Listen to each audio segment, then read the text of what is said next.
han estado en los comienzos de la antigüedad clásica y durante muchos siglos han estado fusionadas. Las ciencias era una rama de la filosofía en Aristóteles. Yo diría que alrededor del siglo XVI las ciencias naturales se autonomizan, se independizan. Y en el siglo XIX se independiza a su vez de la filosofía las ciencias humanas. Y todavía en el siglo XX las ciencias humanas se dividen en una serie de subciencias o de subdivisiones, entre las cuales está la ciencia política, que uno a veces no sabe bien cuáles son los límites precisos que puede haber entre sociología y ciencias políticas, pero está ahí. El problema es que las relaciones actuales entre, sí, por supuesto, admitimos la autonomía de todas las ciencias, pero las relaciones entre ciencia y filosofía dejan de ser armoniosas, son más vale conflictivas en los tiempos modernos, porque hay toda una rama de la filosofía que es anticientífica. Las filosofías que podemos llamar en conjunto irracionalistas, que surgen en el siglo XIX con el romanticismo y en el siglo XX con una serie de filosofías irracionalistas, entre otras, basadas fundamentalmente en dos filósofos que son los padres fundadores del irracionalismo moderno, que serían Nietzsche y Heidegger.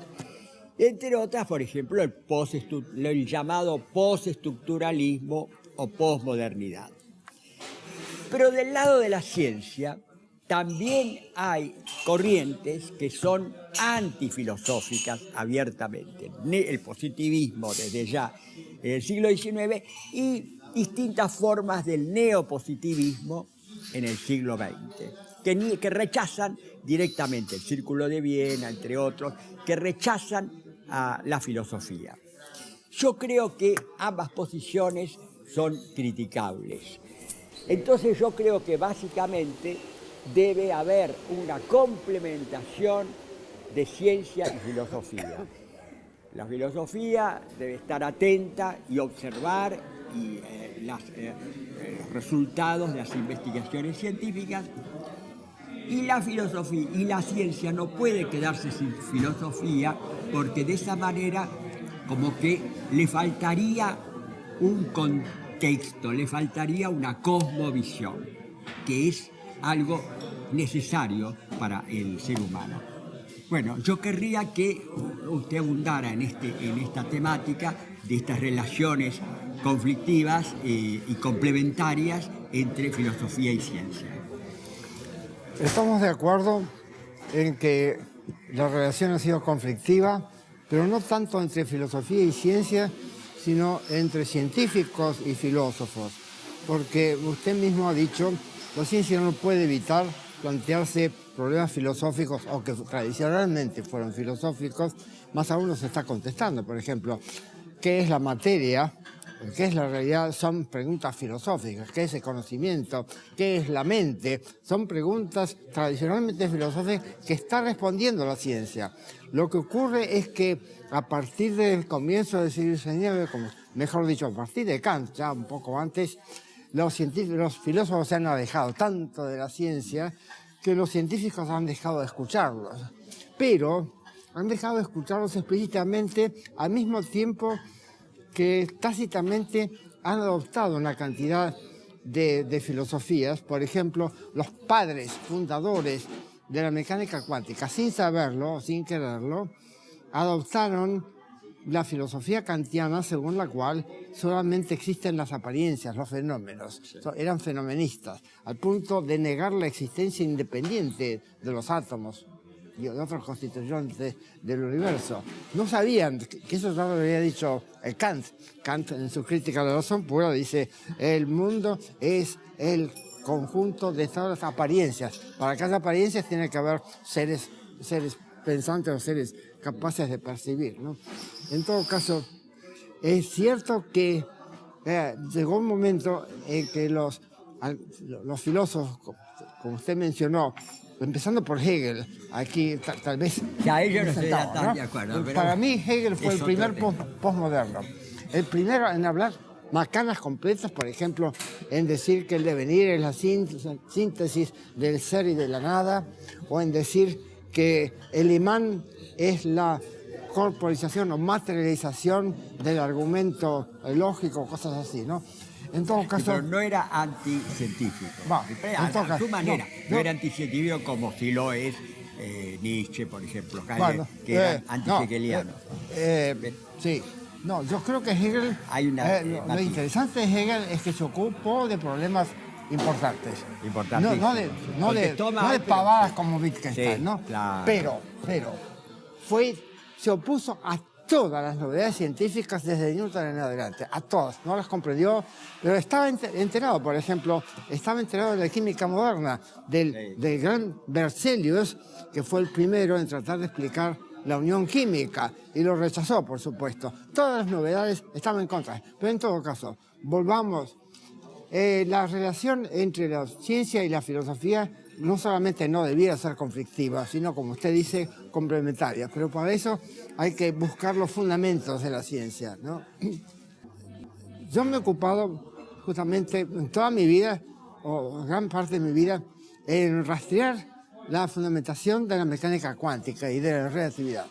Mi preocupación ha sido presentar una visión realista moderna, no la de Einstein, que es demasiado clásica a mi modo de ver, en que se viera claramente que las ciencias físicas, de químicas, biológicas, no tratan para nada de los fenómenos. Los fenómenos aparecen acá, dentro del cerebro, no aparecen afuera. Afuera hay hechos objetivos, y aquí aparecen los colores, aparece la textura, aparecen los sabores, aparecen los olores que no están en el universo. El universo no tiene olor, no tiene color, etc. Y de esos fenómenos o cuales se ocupa la psicología, ¿no? Y se ocupa en forma cada vez más científica, ¿no? Entonces, me ha interesado eso, y lo mismo en el caso de las ciencias sociales, también me he ocupado de problemas tales que son clásicos, que vienen de Aristóteles. Por ejemplo, Aristóteles en su Política dice, se empieza por el todo. El todo viene antes de las partes, lo que se puede ver que es lógicamente imposible. Las partes y el todo se dan juntas, ¿no? En todo caso, era un totalista Aristóteles, era un totalista o holista, ¿no? Después, en el siglo XVII, aparecen los individualistas como Locke y otros, y que creen que todo empieza con los individuos. Son atomistas, etcétera, y no reconocen que las totalidades tienen propiedades propias, propiedades emergentes de las que carecen sus componentes, ¿no? Y finalmente aparece el sistemismo, que es la filosofía que yo adopto, que dice que todo el universo es un sistema o un componente de un sistema, y que los sistemas no son lo mismo que sus componentes, ¿no? Doctor Bunge, justamente en esto de los lindes entre filosofía y ciencia, la física, que es una de las materias que usted ha estudiado, trata sobre el tema del espacio y del tiempo, ¿no? Ahí, en el tema del espacio y del tiempo, ¿usted cree que la física resuelve las cuestiones y no es necesaria la filosofía? No. El físico le dice a usted cómo medir o cómo calcular intervalos espaciales o intervalos temporales, pero no le dice qué es el espacio, no le dice qué es el tiempo. Entonces, la tarea del filósofo profundo es responder a esa pregunta filosófica: ¿qué es el espacio? ¿Qué es el tiempo? Yo he propuesto en el tomo tercero de mi tratado una teoría del espacio y del tiempo que se funda sobre el concepto de cosa cambiante.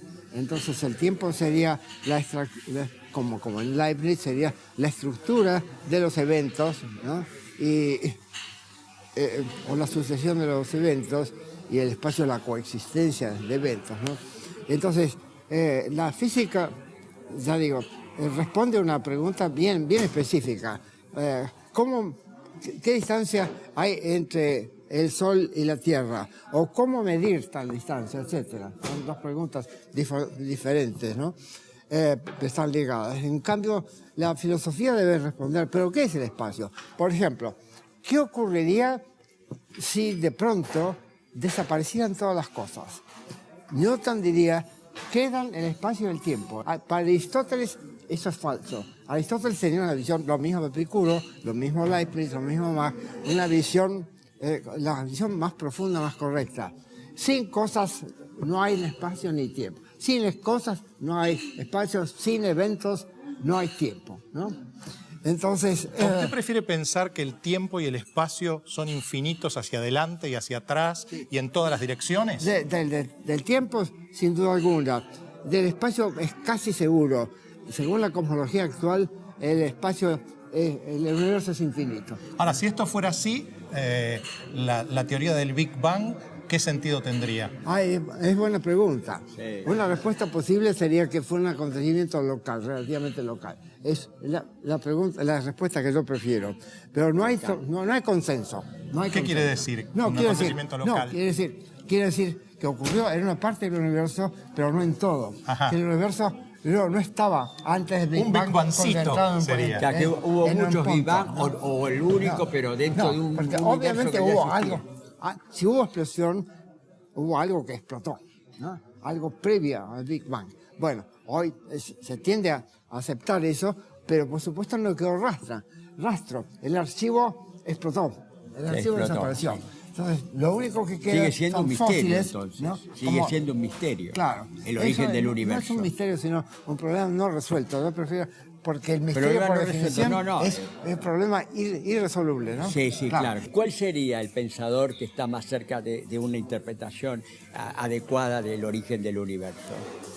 No sé, yo creo que la cosmología siempre ha estado en estado de crisis, y aunque los cosmólogos actuales están muy satisfechos, yo creo que muchísimas preguntas no resueltas. Por ejemplo, hay muchos cosmólogos que creen en el pluriverso, creen que hay no solamente un universo, que hay 10 elevado a los 500 universos, y todos ellos desconectados entre sí. ¿Cómo saben? Si están desconectados entre sí, ¿cómo se puede saber que hay otros universos? Imposible. Y en este contexto, doctor Bunge, ¿cuál sería la función de la religión si es que alguna tiene? La religión, como ya lo dijo Aristóteles y Machiavelli, tiene una función social, control social. Eso no es la política. Ahí dice la política. El príncipe, el dirigente político, aun cuando no crea en la religión del Estado, tiene que simular que cree, porque la creencia en la religión va a reforzar su poder.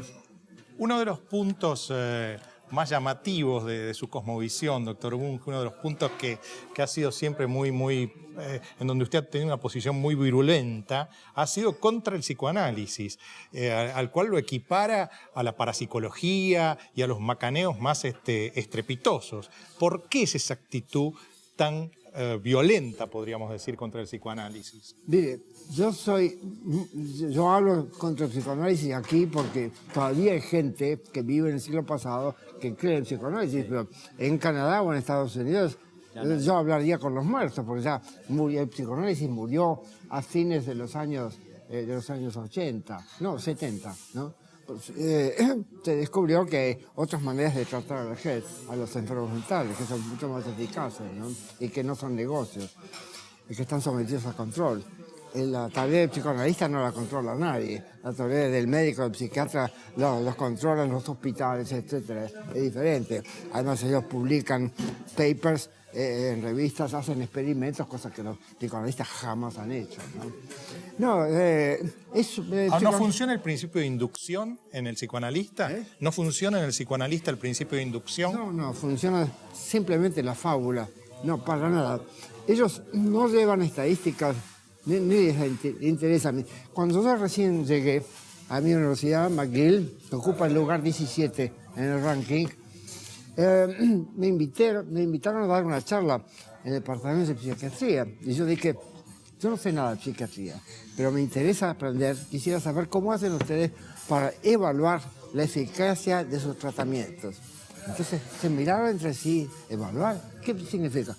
Quiero saber si ustedes saben que los enfermos mejoran o no mejoran, llevan estadísticas, hacen follow-up cuando el enfermo después de perder las esperanzas, se va. Ustedes lo pierden, lo siguen, lo llaman por teléfono para tratar de ubicarlo, decir, ¿qué pasó? No, claro que no, de ninguna. Sí, mira, no sabían qué significaba evaluar, poner a prueba una hipótesis, no tienen la menor idea, la menor idea. Ya le digo, el Canadá, después cambió, la cosa cambió, ya nadie, en ningún departamento de psicología. Este desprecio incluye, este desdén, este desprecio, ¿incluye a Freud? No, por supuesto, él fue el gran culpable, él fue el iniciador, el gran macaneador.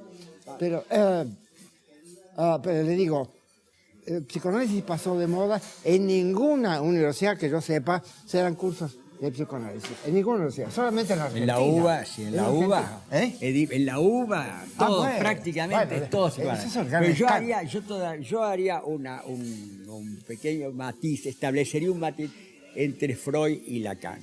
Porque Freud, dentro de todo, era un hombre educado en el siglo XIX, era un humanista, ha hecho críticas de la religión que pueden ser válidas, y dejando de lado su teoría, llega a haber descripciones psicológicas que pueden prescindirse por completo de su filosofía psicoanalítica, que pueden más o menos ser válidas como pequeños, casi como novelas psicológicas, como el caso del hombre de los lobos o el caso Dora. El caso de Lacan es absolutamente... Ahí sí se puede hablar de un estafador. Yo creo que es un delirante con la habilidad como para explotar comercialmente sus delirios. Ahora, ¿ustedes dirían que el psicoanálisis no es científico? Porque en materia, podríamos decir, de qué hacer, de cómo el ser humano resolver sus problemas, nadie tiene la justa, nadie tiene una... ¿Esa sería la cuestión? No, la cuestión es esta. El psicoanálisis durante muchos años, en muchos países, en particular en Argentina, impidió el desarrollo de la psicología científica. Había habido un comienzo ya a fines del siglo XIX en Argentina, de psicología científica. Cuando llegó el vendaval psicoanalítico, barrió todo eso. ¿Y qué pasó? Se olvidaron del cerebro, se olvidaron de una de las enseñanzas de Hipócrates, y es que las funciones mentales son procesos cerebrales. Freud rechaza todo contacto, no solamente con la psicología experimental, sino también con la neurociencia, en la que había fracasado. Entonces, hoy día, en el mundo adelantado, donde hay ciencia de primera, la neurociencia cognitiva, o la psicología científica, es neurociencia cognitiva y social, además. Ahora, ¿no se puede caer en el peligro? Medio siglo de atraso de la psicología científica. Yo me acuerdo cuando estudié en la UBA, aún en la UBA, década del 40, 50, todavía había laboratorios de psicología. Yo he estado en laboratorios de psicología. Todo eso se barrió. Cuando viene el psicoanálisis, barrió. Un laboratorio de psicología disparado. Ahora, lo contrario, ¿no podría incurrirse en el riesgo, en el peligro de un positivismo que llevara a una idea de una especie de paraíso químico en donde el ser humano, cuando tiene un problema, una depresión, se le da una pastillita y se supone que eso lo va a curar? Esta idea, digamos, cientificista, ¿no podría llevar a una especie de ilusión de un paraíso químico? No es cientificista, sino reduccionista. Por ejemplo, un buen psiquiatra sabe que además de la píldora, tiene que darle consejos sobre el estilo de vida, sobre cómo resolver problemas problemas de inserción en la sociedad, de interacción con otros seres humanos, para los cuales la píldora no sirve. La píldora predispone al paciente a que afronte esa manera, esos conflictos de manera más calma, más racional, etc. Pero no resuelve los problemas, por supuesto que no. Para eso hace falta la educación del paciente, y si no se ha dado en la familia o en la escuela, tiene que dárselo a un buen psiquiatra. Muchas veces un amigo, incluso un sacerdote, puede darle consejos sobre la manera de conducirse, consejos muy buenos que no tienen nada que ver con la farmacología, ¿no? Entonces hay que combinar el tratamiento químico con el tratamiento social del paciente, porque el paciente forma parte de muchos sistemas sociales y hay que aconsejarlo Un último tema, ya que estamos en esto y para terminar, porque ya estamos sobre el filo del programa, me parece que sería interesante abordar la cuestión de la diferencia, la distinción entre ciencia y tecnología, porque mucha gente critica, fustiga a la ciencia por la bomba atómica, por la ejemplo. aplicación que se hace. Por la aplicación de la supuesto. ciencia. Me Es gustaría otra cosa que distinta. abordaran este tema para cerrar el programa. De acuerdo, cómo no. El científico quiere entender el mundo, explorar el mundo, pero no pretende cambiarlo. El técnico, esencialmente, diseña artefactos, quiere cambiar el mundo, quiere mejorar o empeorar. Y artefactos ya sea para vivir mejor, ya para matar mejor, ¿no? En todo caso, las actitudes son totalmente diferentes. La del científico que estudia la realidad, la del técnico que pretende cambiarla. Incluso el tipo de problemas es radicalmente diferente. El científico aborda casi siempre problemas directos, problemas de causa-efecto. El técnico aborda casi siempre problemas inversos, de efecto acá. Yo quiero tal efecto. ¿Cómo hago para cazar lauchas mejor que con esta trampa? ¿Cómo hago para que las ondas que transmite la televisora lleguen a Chuquisaca y no a Mongolia? Empieza por los deseos o por las finalidades, por los efectos. A ver cuáles son las causas, cuáles son los mecanismos. Eso es un problema. Los técnicos creadores, los técnicos que hacen diseño de artefactos, enfrentan un problema mucho más difícil que los científicos. Yo di en la U hace muchos años, 60, un curso sobre antenas, y lo daba desde el punto de vista del físico. Dada una antena de tal forma, con tal corriente, ¿cuál es el campo electromagnético que emite? Eso no le interesa tanto al ingeniero de telecomunicaciones como este otro. ¿Cómo hago para transmitir señales de aquí a Tucumán? Ahora, el científico descubre regularidades. ¿Quién protocoliza para evitar que esas regularidades descubiertas por el científico sean utilizadas con un sentido tóxico? Bueno, ese es el ciudadano, la ciudadanía. La ciudadanía, el ciudadano tiene que opinar sobre el lugar que desempeñan las técnicas, por ejemplo, las técnicas militar, en la conducción de la sociedad del Estado. A la ciencia no hay que controlarla, a la técnica sí, porque puede ser peligrosa. Acuérdese de la famosa entrevista que concedió el ayatollah Khomeini a Oriana Fallaci, la famosa periodista italiana.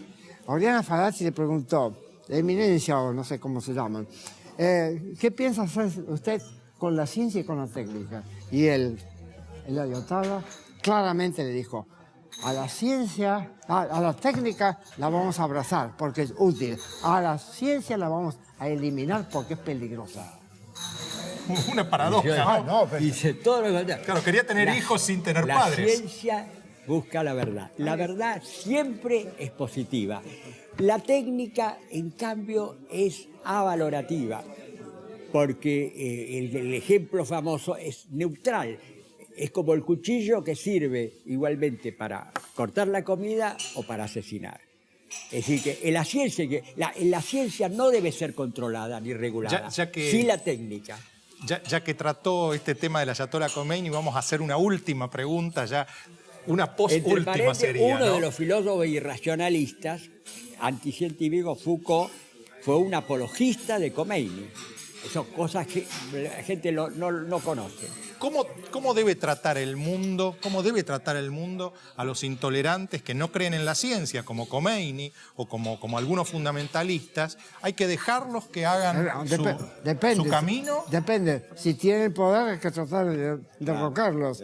Pero si no tienen poder hay que simplemente compadecerse de ellos, intentar educarlos, reeducarlos, intentarlo. Pero no, ¿derrocarlos el propio pueblo o puede haber intervenciones externas? No, las intervenciones externas son siempre desastrosas, porque el que va a intervenir en otro de los asuntos de otro país lo hace por su conveniencia. Ahora, el ADN y no por la conveniencia del imperial. El ADN probaría que somos todos ciudadanos de un mismo planeta. Estoy seguro. Si la humanidad es una. Las sociedades cambian independientemente del genoma. El genoma permanece más o menos constante y nosotros somos capaces de inventar, de construir y de destruir sistemas sociales, ¿no? Bueno, ha sido un lujo la